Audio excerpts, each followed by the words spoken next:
Revisamos a continuación el grupo intermedio de los músculos del dorso. Hay dos músculos que forman el grupo intermedio de músculos de la región dorsal del tronco. Estos se encuentran inmediatamente profundos a los músculos del grupo superficial. Tenemos el serrato posterior superior y el serrato posterior inferior. Sus fibras se van a ubicar de forma oblicua desde su origen en la línea media en las vértebras a su inserción lateralmente hacia las costillas. Esto sugiere que en su acción van a tener una función de tipo respiratorio, elevando y bajando las costillas.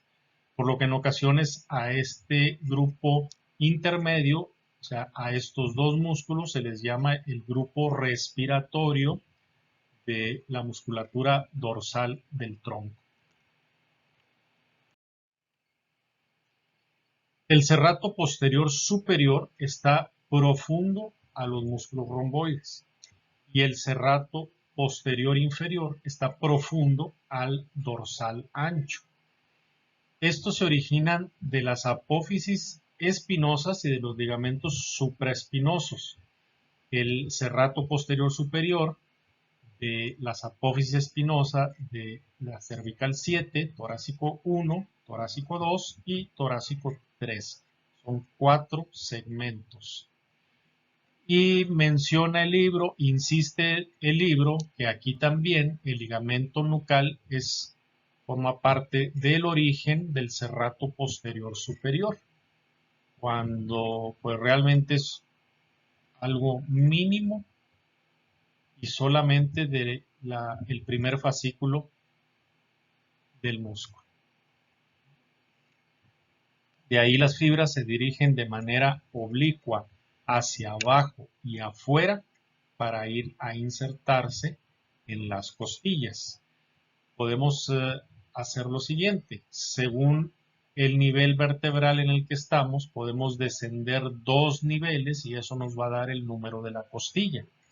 Por ejemplo, estamos en cervical 7, bajamos 1, 2, es la torácica 2, entonces ese nivel cervical va a ir a la segunda costilla. Torácico 1, bajamos 2 niveles, entonces el fascículo que se origina en la apófisis espinosa de torácico 1 va a ir a la tercera costilla. ¿Sí? Torácico 2 va a la cuarta costilla y torácico 3 va a la quinta costilla. El cervical posterior inferior es lo mismo, nada más que aquí el movimiento es hacia arriba.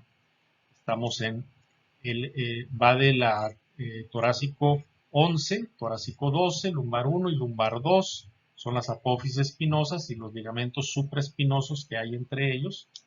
Entonces tenemos lumbar 2, subimos 2 niveles, es T12, entonces lumbar 2 va a la costilla 12, lumbar 1 a la costilla 11, torácico 12 a la costilla 10, y torácico 9 va a la costilla, perdón, torácico 11 va a la costilla 9.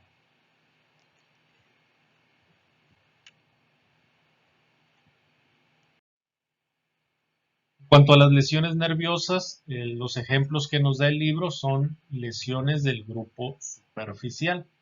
Aquí vamos a encontrar dice, la debilidad en el trapecio producida por una interrupción del nervio accesorio.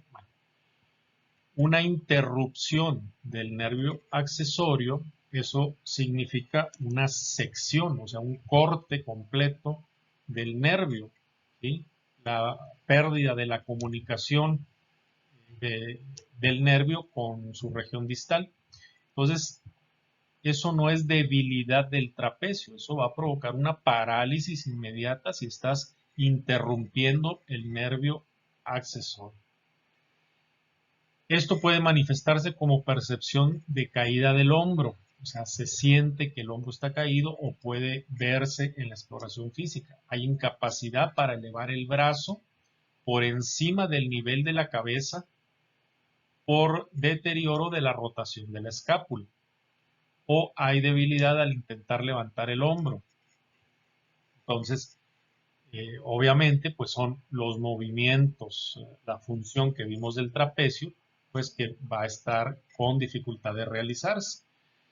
Aquí en esta exploración, bueno, no esperemos tener un hombro completamente paralizado, ¿sí? Porque incluso en esta región, este abultamiento que se ve aquí es un músculo diferente, es el deltoides, ¿sí? Y aquí no está paralizado, no importa la lesión que haya tenido el nervio accesorio, los demás músculos pues, no están lesionados. Entonces, sobre todo si la lesión es reciente, tampoco puedes esperar una deformidad, ¿sí? Lleva tiempo para observar cambios de atrofia del músculo, ¿sí? Que perdió su inervación, como en este caso. Vean la diferencia, hay una falla en la simetría que debe tener esta región del cuello, y este borde, esta curvatura del cuello, pues está dada por las fibras que están descendiendo del trapecio. Aquí se encuentra normal, aquí ya se encuentra atrofiado por este hundimiento. Ahora, si tú le pides al paciente que levante los hombros, probablemente sí los va a levantar. Y los va a levantar, ¿por qué? Porque el trapecio no es el único músculo que levanta la escápula, ¿sí? O levanta el hombro. ¿Qué otros músculos tenemos que hagan esa función? Pues ya los vimos. El elevador de la escápula, que es probablemente el principal en hacer esa función. Los romboides también elevan la escápula. Entonces, si esos no están lesionados, pues aún hay algo de movimiento. Lo que el explorador debe estar atento es en las diferencias, tanto en la fuerza de ese movimiento, en la amplitud del movimiento y pues sobre todo en el tono muscular.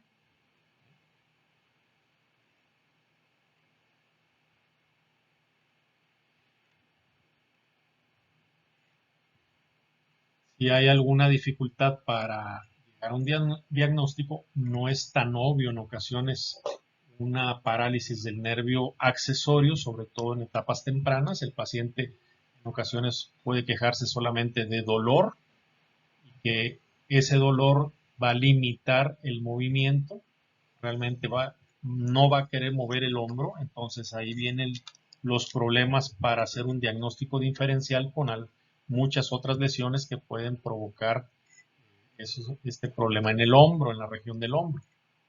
Entonces, ¿qué hace el explorador aquí? Se va a investigar otro músculo, ¿sí? Que también está inervado por el nervio accesorio, que es el esternocleidomastoideo. Vamos a verlo después, es un músculo que se encuentra aquí en la porción lateral del cuello.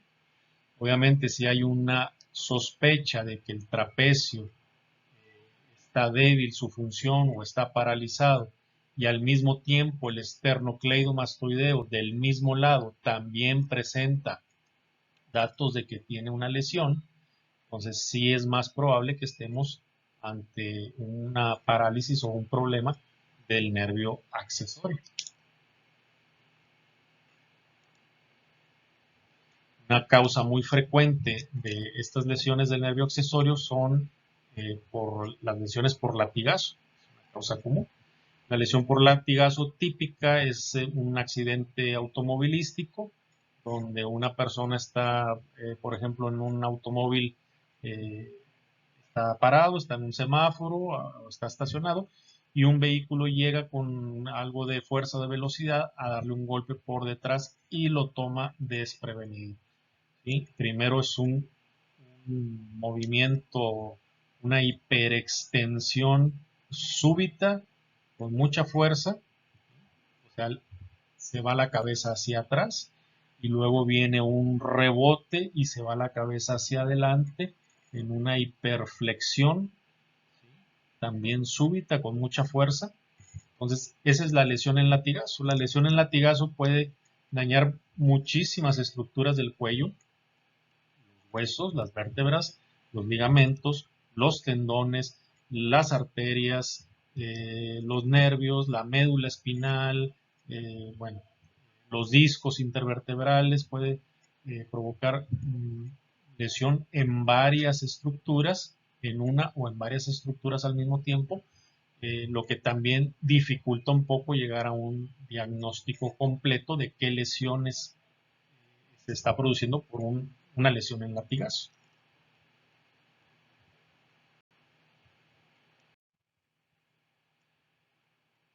Aquí tenemos que la debilidad o la inhabilitación del dorsal ancho, en otras palabras, la debilidad es que su fuerza está disminuida y la inhabilitación es que no tiene fuerza.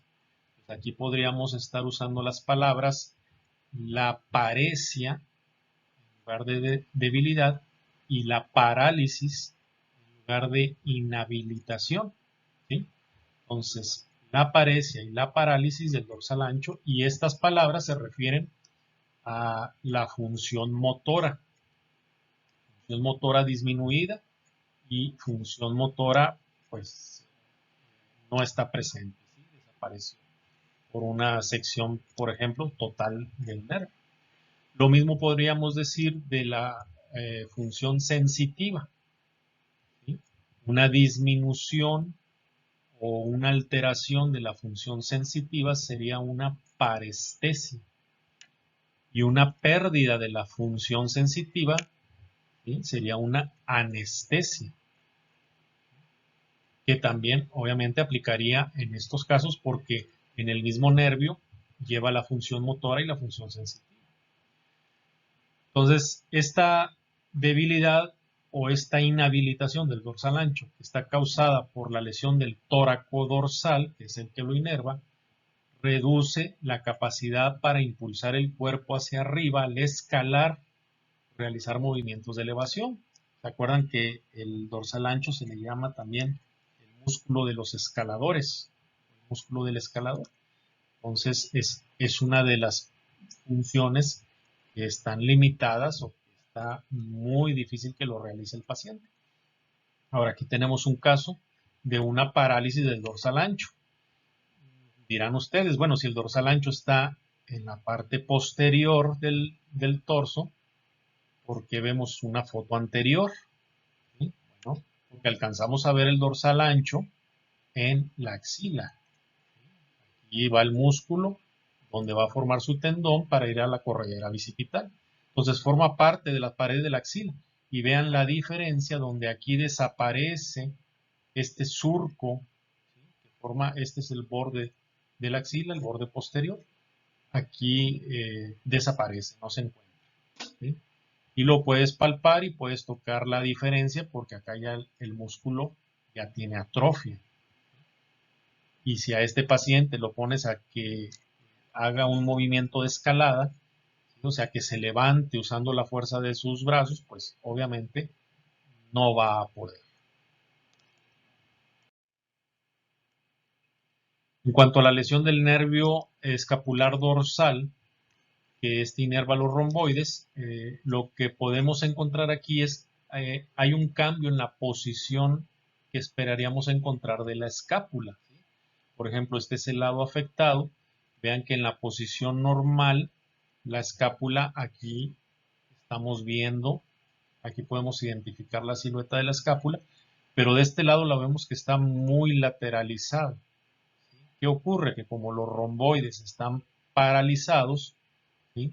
Tienen menos fuerza para hacer la aducción de la escápula, pues los músculos que hacen el movimiento contrario van a tener menos resistencia y obviamente van a llevarse a la escápula, ¿sí? Hacia donde están haciendo fuerza. Esto también lo podemos ver en lesiones de otros músculos, por ejemplo del trapecio, porque el trapecio también hace aducción y si el trapecio está paralizado, igual se va a desplazar. Obviamente, si hay dos músculos que se encargan de estabilizar y de mantener a la escápula en su lugar y uno de ellos no está trabajando, pues el otro va a tener dificultades para mantener a la escápula en su posición normal. Entonces se desplaza y el hombro se va hacia adelante. No hay fuerza suficiente para mantener a la escápula como en este lado.